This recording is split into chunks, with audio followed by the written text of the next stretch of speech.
Story മാക്സിൻ്റെ പുതിയൊരു വീഡിയോയിലേക്ക് സ്വാഗതം. അപ്പോൾ ഇന്ന് ഞാൻ പറയാൻ പോകുന്നത് ഒരു പുതിയ കഥയാണേ. അപ്പോൾ കഥ കേട്ട് ഇഷ്ടപ്പെടുകയാണെങ്കിൽ വീഡിയോ ഒന്ന് ലൈക്ക് ചെയ്യാനും ചാനൽ ഒന്ന് സബ്സ്ക്രൈബ് ചെയ്യാനും മറക്കല്ലേ. അപ്പോൾ നമുക്ക് വേഗം തന്നെ കഥയിലേക്ക് പോവാം. മോളെ ഫാത്തിമ, പാത്തു, എടി വെട്ടുപോത്തെ. ആ മൂന്നാമത്തെ വിളി കുറച്ച് കനമുള്ളതായിരുന്നു. അത് ഫാത്തിമയ്ക്ക് മനസ്സിലായി. Yes mummy. പുതപ്പിൽ നിന്നും തല പൊക്കിക്കൊണ്ട് ഫാത്തിമ മറുപടി കൊടുത്തു. ഇനിയും മറുപടി കൊടുത്തില്ലെങ്കിൽ സുബേദ കുട്ടി തൻ്റെ വേറിട്ട കലാപരിപാടികൾ ചിലപ്പോൾ സ്റ്റാർട്ട് ചെയ്തേക്കും. അതായത് തലയിൽ വെള്ളം ഒഴിക്കുക, തലക്കെട്ട് കിഴുക്കുക, അങ്ങനെ പോകുന്നു ഞാൻ പറഞ്ഞ വേറിട്ട കലാപരിപാടികൾ. ഹോ, വിളിക്കേണ്ട പേര് വിളിച്ചപ്പോൾ ഓള് വിളി കേട്ടു. അടുക്കളയിൽ നിന്നും സുബേദ പിറുപിറുത്തു. പുറത്ത് മഴ ചാറുന്നുണ്ട്. ജൂൺ മാസം, മൺസൂൺ കാലം. രാവിലെ കിടന്നുറങ്ങാൻ ഇതിനേക്കാൾ പറ്റിയ കാലാവസ്ഥ വേറെയില്ല. ഫാത്തിമ പതിയെ പുതപ്പിൽ നിന്നും പുറത്തേക്ക് വന്നു. കട്ടിലിൻ്റെ സൈഡിൽ അവൾ ഇരുന്നു. തുറന്നിട്ട ജനലിലൂടെ അവൾ പുറത്തേക്ക് നോക്കി. മഴ പെയ്യുന്നത് അവൾ നോക്കി നിൽക്കാണ്. എത്ര സുന്ദരാണല്ലേ മഴ പെയ്യുന്നത് കാണാൻ. ഓരോരോ തുള്ളികളായി വരി വരിയായി അത് ഭൂമിയിലേക്ക് പതിക്കുന്നത് കാണാൻ എത്ര മനോഹരമാണ്. ഫാത്തിമ ജനലിലെ കമ്പികളിൽ പിടിച്ചുകൊണ്ട് പുറത്തേക്ക് നോക്കി. കമ്പിയിലെ മഴത്തുള്ളികളുടെ നനവ് പാത്തുവിന് ഒരു ഉന്മേഷം നൽകി. ഇക്കിളി തരുന്ന ഒരു നനവ്. പാത്തു ഒരു വിരൽ കൊണ്ട് ജനൽ കമ്പിയിൽ വീണ് കിടന്നിരുന്ന ഒരു മഴത്തുള്ളി തോണ്ടിയെടുത്തു. എന്നിട്ട് അതിൻ്റെ ഉരുണ്ട ഷേപ്പിലേക്ക് നോക്കി നിന്നു. എന്നിട്ടത് വിരൽ കൊണ്ട് പുറത്തേക്ക് തെറിപ്പിച്ചു. ഒരു തുള്ളി പല തുള്ളികളായി പുറത്തെ മഴയെ സംഗമിക്കുന്നത് അവൾ കണ്ടു നിന്നു. പാത്തു പതിയെ റൂമിൽ നിന്ന് പുറത്തേക്ക് നടന്നു. വാതിക്കലിലെത്തിയപാടെ അവനെ ഞാൻ കണ്ടു. വേറെ ആരെയാ, എൻ്റെ പുന്നാര അനിയനെ, ഫൈസൽ മരക്കാർ. അവനെന്നെ നോക്കി ഒരു വളിച്ചിളി തന്നു. എന്താടാ മാക്രി, ഞാൻ അവനോട് ചോദിച്ചു. ഡി സഖാവേ, നിന്റെ അധികാരം അങ്ങ് കോളേജിൽ മതി. ഇവിടെ എടുത്താൽ നിന്റെ പുറം നുള്ളി ഞാൻ പാർട്ടി കളറാക്കി തരും. അവൻ അവൻ്റെ നീണ്ട നഖങ്ങൾ കാണിച്ചുകൊണ്ട് പറഞ്ഞു. ഒന്ന് പോടർക്ക. ഞാൻ ഭയം പുറത്ത് കാട്ടാതെ പറഞ്ഞിട്ട് നൈസായി അവിടെ നിന്ന് മുങ്ങി. അവൻ പറഞ്ഞതുപോലെ ചെയ്യും, അനുഭവമുണ്ടേ. അവൻ വിളിച്ചത് കേട്ടായിരുന്നു, സഖാവേന്ന്. അതെ, ഞാനൊരു സഖാവാണ്. നെഞ്ചിൽ കൂടിയ വികാരം. പണ്ട് തൊട്ടേ കമ്മ്യൂണിസ്റ്റ് എന്ന വാക്കിനോട് എനിക്കൊരു പ്രത്യേക അടുപ്പായിരുന്നു. അതിന് കാരണം വേറെ ആരുമായിരുന്നില്ല, അഹമ്മദ് മരക്കാർ, എൻ്റെ ഏറ്റവും അടുത്ത കൂട്ടുകാരൻ, എൻ്റെ ഉപ്പ. കുടുംബപരമായി ഞങ്ങൾ LDF അനുഭാവികളായിരുന്നു. കറകളഞ്ഞ ഒരു കമ്മ്യൂണിസ്റ്റായിരുന്നു എൻ്റെ ഉപ്പ. ചെറുപ്പത്തിലൊരിക്കൽ ഞാൻ ഉപ്പയോട് ചോദിച്ചു, ഉപ്പ, എന്താണ് ഈ കമ്മ്യൂണിസം? എൻ്റെ ചോദ്യം കേട്ട് ഉപ്പയൊന്ന് ചിരിച്ചു. എന്നിട്ടൊന്ന് ആലോചിച്ചു, ഒരു ചെറിയ കുട്ടിക്ക് എങ്ങനെയാണ് കമ്മ്യൂണിസം മനസ്സിലാക്കി കൊടുക്കാനാകും? ഉപ്പ ചിന്തിക്കുന്നത് കണ്ടിട്ട് ഉപ്പ എനിക്ക് മനസ്സിലാക്കാൻ പറ്റാത്ത എന്തോ എന്ന് പറയാൻ പോവുകയാണെന്ന് എനിക്ക് തോന്നി. നമ്മൾ നമ്മുടെ വിശപ്പ് കഴിഞ്ഞ് തിന്നുന്ന ഓരോ അരിമണിയും വേറൊരാളുടെയാണ്. അതാണ് മോളെ കമ്മ്യൂണിസം. ഉപ്പ സിമ്പിളായി കമ്മ്യൂണിസം എന്താണെന്ന് എനിക്ക് പറഞ്ഞു തന്നു. ഒരു ചെറിയ കുട്ടിക്ക് ഇതിനേക്കാൾ സിമ്പിളായി കമ്മ്യൂണിസത്തെക്കുറിച്ച് പറഞ്ഞു കൊടുക്കാൻ പറ്റുമോ എന്ന് എനിക്കറിയില്ല. അന്നു മുതൽ ഞാനും ഒരു കമ്മ്യൂണിസ്റ്റാണ്. ഇനി ഞാൻ ആരാണ് എന്താണെന്ന് പറയേണ്ട സമയമായി അല്ലേ? ഞാൻ സഖാവ് ഫാത്തിമ മരക്കാർ, എൻജിനീയറിംഗ് വിദ്യാർത്ഥിയാണ്. ഇനി 4ാം കൊല്ലത്തിലേക്ക്. ഇപ്പോൾ കോളേജിലെ ചെയർമാനും ഞാൻ തന്നെയാണ്. ഞാൻ അടുക്കളയിലേക്ക് നടന്നു. സുബേദ കുട്ടി ഓരോ പണി എടുക്കുന്നത് കണ്ടു. സുബേദ കുട്ടിയല്ല, സുബേദ മരക്കാർ, എൻ്റെ പൊന്നുമ്മ. ഞാൻ വിളിക്കുന്നത് സുബേദ കുട്ടിയാണെന്ന് മാത്രം. എന്താ സുബേദ കുട്ടി ഇങ്ങനെ ചിടുങ്ങുന്നേ? ഞാൻ അടുക്കളയുടെ വാതിൽപ്പടിയിൽ നിന്നുകൊണ്ട് എൻ്റെ പൊന്നുമ്മയോട് ചോദിച്ചു. അല്ല പാത്തു, നീ കോളേജിൽ പോകുന്നില്ലേ? ഇന്നല്ലേ നിൻ്റെ കോളേജ് തുറക്കുന്ന ദിവസം, വല്ല ഓർമ്മയുണ്ടോ? ഉമ്മ എന്നോട് ചോദിച്ചു. ശരിയാണല്ലോ, ഇന്നാണ് എൻ്റെ കോളേജിലെ അവസാന വർഷം തുടങ്ങുന്നത്. ഒരു രസിപ്പിക്കുന്ന യാത്രയാണ് കോളേജ് ജീവിതം. അതിനി അവസാനിക്കാൻ ഒരു കൊല്ലം കൂടി മാത്രം. ഉപ്പച്ചി എവിടെ ഉമ്മ? ഞാൻ ഉമ്മയോട് ചോദിച്ചു. പുറത്തിരിപ്പുണ്ട്, നീ ആ ചായ ഉപ്പാക്ക് കൊണ്ടുപോയി കൊടുക്ക്. ഉമ്മ പറഞ്ഞു. ഞാൻ 2 ചായമെടുത്ത് പുറത്തേക്ക് നടന്നു. പഴയ വലിയ വീടാണ് ഞങ്ങളുടേത്. ഉപ്പ കറകളഞ്ഞ കമ്മ്യൂണിസ്റ്റ് ആയിരുന്നെങ്കിലും ചിലർ ആ കമ്മ്യൂണിസത്തിൽ കറ ചേർത്തപ്പോൾ ഉപ്പ പാർട്ടിയിൽ നിന്നും പിൻവലിഞ്ഞു. കുടുംബപരമായി കിട്ടിയ സ്വത്തുക്കൾ വെച്ച് നല്ലൊരു ബിസിനസ്മാനായി. ഉപ്പ അവിടെയും വിജയവാനായി. സാധാരണ ബൂർഷയോട് പാർട്ടിക്ക് മമതയില്ല എന്നാണല്ലോ. പക്ഷേ ഇന്നും പാർട്ടിക്കാർക്ക് ഉപ്പ ഒരു പ്രിയങ്കരൻ തന്നെ. അതായിരുന്നു ഉപ്പാൻ്റെ സ്വാധീനത്തിൻ്റെ തലം. പഴയ വീടായിരുന്നു ഞങ്ങളുടേത്. അത് ഉപ്പാൻ്റെ സെൻറ്റിമെൻസുമായിരുന്നു. ഉപ്പാൻ്റെ ഉപ്പ ഉണ്ടാക്കിയ വീടാണിത്. ഉപ്പുപ്പയും ഉമ്മുമ്മയും താമസിച്ച വീട്. പക്ഷേ ഇന്നവർ 2 പേരുമില്ല. അതുകൊണ്ട് തന്നെ അവർ 2 പേരുടെയും ഓർമ്മകളുള്ള ഈ വീട്ടിൽ ഒരു മാറ്റവും വരുത്താൻ ഉപ്പ ഒരുക്കല്ലായിരുന്നു. അറ്റകുറ്റപ്പണികൾ തീർക്കും ഇടയ്ക്കിടയ്ക്ക്, അത്ര തന്നെ. ഞാൻ ഉമ്മറത്തേക്കെത്തി. ഉപ്പ അവിടെ ചാരുകസേരയിൽ പത്രം വായിച്ചിരിക്കുന്നുണ്ട്. വലിയ സഖാവേ, ഗുഡ് മോർണിംഗ്, ഞാൻ ഉപ്പയോട് പറഞ്ഞു. ഗുഡ് മോർണിംഗ് ചെറിയ സഖാവേ, പത്രത്തിൽ നിന്നും കണ്ണെടുത്ത് ചിരിച്ചുകൊണ്ട് ഉപ്പ പറഞ്ഞു. ഞാൻ കട്ടൻ ചായ ഉപ്പയ്ക്ക് കൊടുത്തിട്ട് നിലത്ത് ഉപ്പാൻ്റെ കാൽമുട്ടിൽ ചാരിയിരുന്നു. എൻ്റെ പണ്ട് തൊട്ടേയുള്ള ശീലാണിത്. രാവിലെ തന്നെ ഉപ്പാൻ്റെ ചൂടും മണവും തട്ടിയുള്ള ഈ ചായ കുടി, അതിന് വേറൊരു ഫീലാണ്. ഉപ്പാക്കും അതറിയാം. ഉപ്പ പത്രത്തിൽ നിന്നും 2 പേജ് എടുത്ത് എനിക്ക് തന്നു. ഞാൻ പത്രത്തിലൂടെ കണ്ണോടിച്ചു.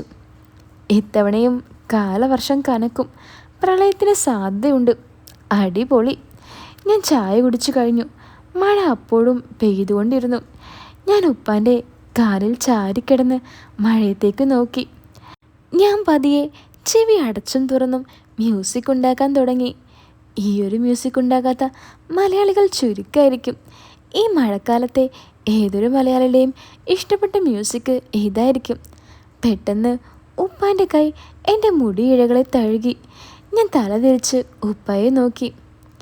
മഴ സംഗീതം ഉണ്ടാക്കുകയാണോ നീ? ഉപ്പ ചോദിച്ചു. ഞാൻ ചിരിച്ചുകൊണ്ട് തലയാട്ടി. കുട്ടിത്തം ഇനിയും മാറിയിട്ടില്ല, കെട്ടിച്ചു വിടാനായി പെണ്ണിനെ, ഉമ്മ അടുത്ത് വന്നിരുന്നുകൊണ്ട് പറഞ്ഞു. ഞാൻ ഉമ്മാക്ക് കോക്കറി കാണിച്ചു കൊടുത്തു. ഉപ്പ അത് കണ്ട് ചിരിച്ചു, കൂടെ ഉമ്മയും. എനിക്ക് കെട്ടൊന്നും വേണ്ട ഉപ്പ, എനിക്കെന്നും ഇങ്ങനെ ഉപ്പാൻ്റെയും ഉമ്മാൻ്റെയും അടുത്തിരുന്നാൽ മതി. ഈ മഴയുടെ ചീത്തലും തണുപ്പും സംഗീതവും ആസ്വദിച്ചുകൊണ്ട് അതും പറഞ്ഞ് ഞാൻ 2 പേരുടെയും മേലേക്ക് ചാഞ്ഞു. അങ്ങനെ ആയാൽ മതിയോ പാത്തു? നിനക്കും വേണ്ടേ ഒരു കൂട്ട്? ഞങ്ങൾ 2 പേരുടെയും കാലം കഴി. സുബേദയെ വാക്കുകൾ പൂർത്തിയാക്കാൻ സ്വാതു സമ്മതിച്ചില്ല. അപ്പോഴേക്കും അവൾ സുബേദയുടെ ചുണ്ടുകളിൽ കൈവച്ചു. അങ്ങനെ പറയല്ലേ ഉമ്മ, ഞാൻ കുറച്ചു കാലം കൂടി നിങ്ങളുടെ അടുത്തുനിന്ന് നിന്നോട്ടെ. പിന്നെ എനിക്കൊരു കൂട്ട്. എനിക്കൊരാളെ കൂടി സ്നേഹിക്കാൻ വേണമെന്ന് തോന്നുമ്പോൾ അന്ന് ഞാൻ പറയാം. അതുവരെ എന്നെ വെറുതെ വിട്, പാത്തു പറഞ്ഞു. എന്നിട്ടവർ 2 പേരുടെയും ദേഹത്ത് ചാഞ്ഞു കിടന്നു. അവർ 2 പേരും അവളുടെ മുടിയിഴകളിൽ തലോടി. അപ്പോഴാണ് അനിയൻ ഫൈസൽ യൂണിഫോമൊക്കെ ഇട്ട് പുറത്തേക്ക് വന്നത്. അവൻ +2-നാണ് പഠിക്കുന്നത്. അതുകൊണ്ട് തന്നെ ക്ലാസ്സൊക്കെ നേരത്തെ തുടങ്ങിയിട്ടുണ്ട്. അവൻ പുറത്തേക്ക് വന്നിട്ട് എന്നൊരു നോട്ടം നോക്കി. നിനക്കിന്ന് ക്ലാസ് തുടങ്ങാല്ലേ, എന്താ പോകുന്നില്ലേ സഖാവേ? അവൻ കളിയാക്കിക്കൊണ്ട് എന്നോട് ചോദിച്ചു. നീ പോടമാക്രി, ഞാൻ അവനോട് പറഞ്ഞു. കുറച്ചൊക്കെ ഉത്തരവാദിത്വബോധം വേണം. എന്നിട്ടോ എല്ലാവരും വിളിക്കുന്നത് സഖാവേ എന്നും, ബ്ലഡി ഗ്രാമവാസീസ്. അതും പറഞ്ഞ് കുടയും തുറന്ന് അവൻ പുറത്തേക്കോടി. നീ പോട കുരങ്ങ, ഞാൻ ഉറക്കെ വിളിച്ചു പറഞ്ഞു. അവൻ അപ്പോഴേക്കും എത്തേണ്ടടുത്ത് എത്തിയിരുന്നു. ഉമ്മയും ഉപ്പയും എന്നെ കളിയാക്കി ചിരിച്ചു. സത്യം പറഞ്ഞാൽ അവൻ എന്നെ കളിയാക്കിയതാണെങ്കിലും അവൻ്റെ പറച്ചിൽ കണ്ട് എനിക്ക് തന്നെ ചിരി വന്നിരുന്നു. ഒരു ടിപ്പിക്കൽ താത്തയും അനിയനുമാണ് അവനും ഞാനും. ഒരാളെ ഹാപ്പിയായിരിക്കാൻ പരസ്പരം ഒരാളും സമ്മതിക്കില്ല. പക്ഷേ എൻ്റെ മുഖം അവൻ കാരണമല്ലാതെ ഒന്ന് വാടിയെന്ന് കണ്ടാൽ പിന്നെ എന്നെ ഹാപ്പിയാക്കാതെ അവൻ ഉറക്കം ഉണ്ടായില്ല. അതുപോലെ തന്നെയാണ് എനിക്കും. ഞാൻ എഴുന്നേറ്റ് കോളേജിൽ പോകാനുള്ള തയ്യാറെടുപ്പുകൾ തുടങ്ങി. മഴക്കാലത്തെ രാവിലത്തെ മഴ ആസ്വദിക്കുന്നത് പോലെ അത്രയും സുഖമുള്ള കാര്യമല്ലേ മഴക്കാലത്തെ രാവിലത്തെ കുളി മിക്കവാറും മഴയുടെ താളത്തിനനുസരിച്ച് തുള്ളിക്കൊണ്ടായിരിക്കും കുളിക്കുക അല്ലേ? പക്ഷേ ആ കുളിയൊന്ന് കഴിഞ്ഞാൽ കിട്ടുന്ന ഒരു ഉന്മേഷം അത് വേറൊരു കാലത്തും കിട്ടില്ല.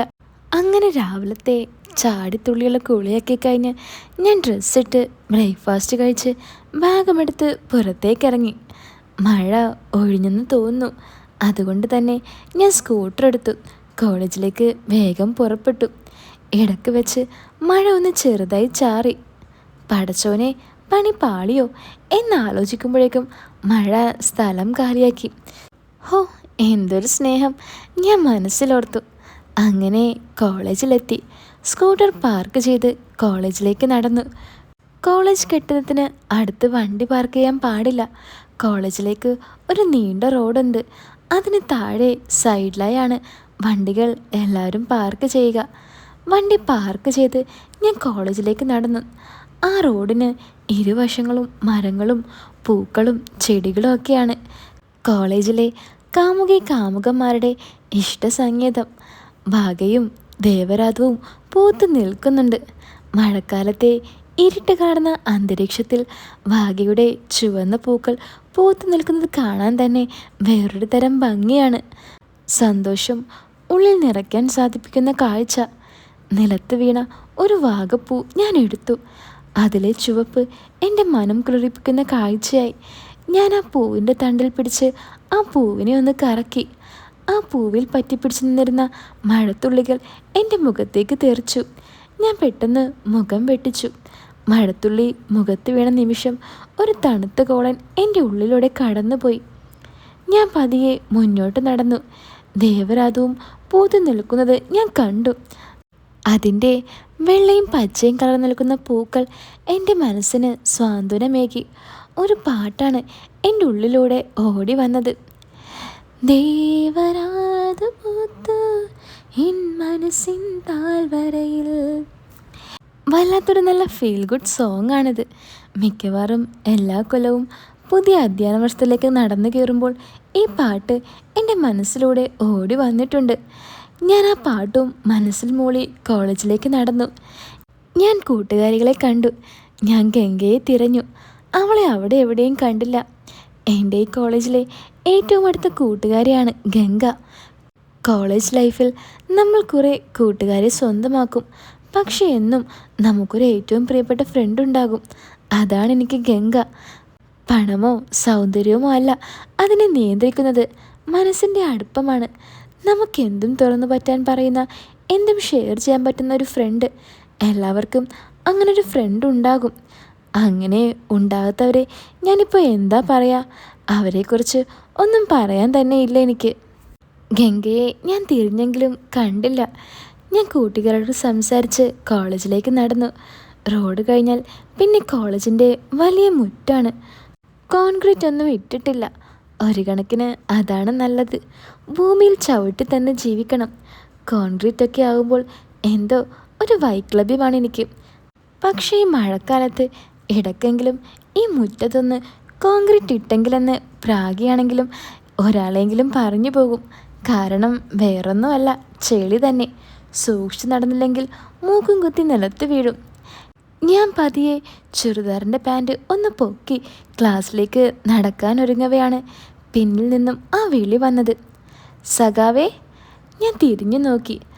Party college wing local committee secretary അനൂപേട്ടനാണ്. ആ സഖാവേ, സുപ്രഭാതം. എന്തൊക്കെയുണ്ട് വിശേഷങ്ങൾ? ഞാൻ ചോദിച്ചു. ആ, നല്ലത് തന്നെ. അവധിക്കാലമൊക്കെ എങ്ങനെ ഉണ്ടായിരുന്നു? അനൂപേട്ടൻ ചോദിച്ചു. സൂപ്പർ. പിന്നെ ഞാൻ വിളിച്ചതെന്താണെന്ന് വെച്ചാൽ സഖാവിൻ്റെ ക്ലാസ്സിലേക്ക് പുതിയൊരു അഡ്മിഷനുണ്ട്. അനൂപേട്ടൻ പറഞ്ഞു. എൻ്റെ ക്ലാസ്സിലേക്കോ? ഈ 4ാം വർഷത്തിലോ? ഞാൻ വിശ്വാസം വരാതെ ചോദിച്ചു. അതേന്നേ, 4ാം വർഷത്തിലേക്ക് തന്നെ. ആരാണാവോ ആ ലോക തോൽവി ഈ 4ാം വർഷത്തിലൊക്കെ ട്രാൻസ്ഫർ വാങ്ങി വരാൻ? വല്ല കേസും കൂട്ടുള്ള ആളാണോ? ഞാൻ അനൂപേട്ടനോട് ചോദിച്ചു. ആർക്കറിയാം. പക്ഷെ നമ്മുടെ പാർട്ടി ആ ട്രാൻസ്ഫറിൽ ഒന്ന് ശ്രമിച്ചിട്ടുണ്ട്, അനൂപേട്ടൻ പറഞ്ഞു. സർക്കാർ അവരുടെ അല്ലേ, പിന്നെ എങ്ങനെയാ? ഞാൻ സംശയം തീരാതെ ചോദിച്ചു. അത് തന്നെയാ എനിക്കും സംശയം. നമ്മുടെ പാട്ട് ശ്രമിച്ചു എന്നുള്ള കാര്യം കൊണ്ട് തന്നെ നിന്റെ ക്ലാസ്സിലെ ഷാരോൺ, അജിത് എന്നിവരൊക്കെ അവനെ നോട്ടമിട്ടിട്ടുണ്ടാവും. അനൂപേട്ടൻ ചിരിച്ചുകൊണ്ട് പറഞ്ഞു. ഏയ്, അവന്മാരൊക്കെ വെറും ഉണ്ണാക്കന്മാരാണ്. നേട്ട് നിന്നാൽ മുട്ട് വിറക്കുന്ന ഐറ്റംസ്. വെറുതെ ഷോ മാത്രം. ഞാൻ ചിരിച്ചുകൊണ്ട് പറഞ്ഞു. ആ, അതെന്തെങ്കിലും ആകട്ടെ. ആദ്യ ദിവസം തന്നെ അവനെ തിന്നാനിട്ട് കൊടുക്കണ്ട കേട്ടോ, അനുപേട്ടൻ എന്നോട് നിർദ്ദേശിച്ചു. അത് ഞാൻ നോക്കിക്കോളാം സഖാവേ, ഞാൻ വാക്ക് കൊടുത്തു. പിന്നെ സഖാവ് പറഞ്ഞ പോലെ എന്തെങ്കിലും കേസാകാൻ ചാൻസ് ഉണ്ട്. എന്നാൽ വൈകുന്നേരം പാർട്ടി ഓഫീസിൽ വെച്ച് കാണാം, അനുപേട്ടൻ പറഞ്ഞ് പിൻവാങ്ങി. ഞാൻ ക്ലാസ്സിലേക്ക് നടന്നു. എന്നാലും അതാരാണ് ഇത്രയും വലിയൊരു തോൽവി? കോളേജ് ക്യാമ്പസ് ജീവിതത്തേക്കാൾ പൊളി വേറൊരു ജീവിതമേ ഇല്ല. എന്നിട്ടും അത് നശിപ്പിച്ചു വരുന്ന ഒരുത്തൻ. ആ, എന്തെങ്കിലും ആകട്ടെ, അതും പറഞ്ഞ് ഞാൻ ക്ലാസ്സിലേക്ക് നടന്നു. അപ്പോൾ ഈ സ്റ്റോറിൻ്റെ ബാക്കി ഇനി കേൾക്കാൻ നിങ്ങൾക്ക് ആഗ്രഹമുണ്ടോ? ഉണ്ടെങ്കിൽ വീടൊന്ന് ലൈക്ക് ചെയ്യാനും ചാനൽ ഒന്ന് സബ്സ്ക്രൈബ് ചെയ്യാനും മറക്കല്ലേ. അപ്പോൾ ഇതിൻ്റെ സെക്കൻഡ് പാർട്ടായിട്ട് നമുക്ക് വീണ്ടും കാണാം. എല്ലാവരും കാത്തിരിക്കുക.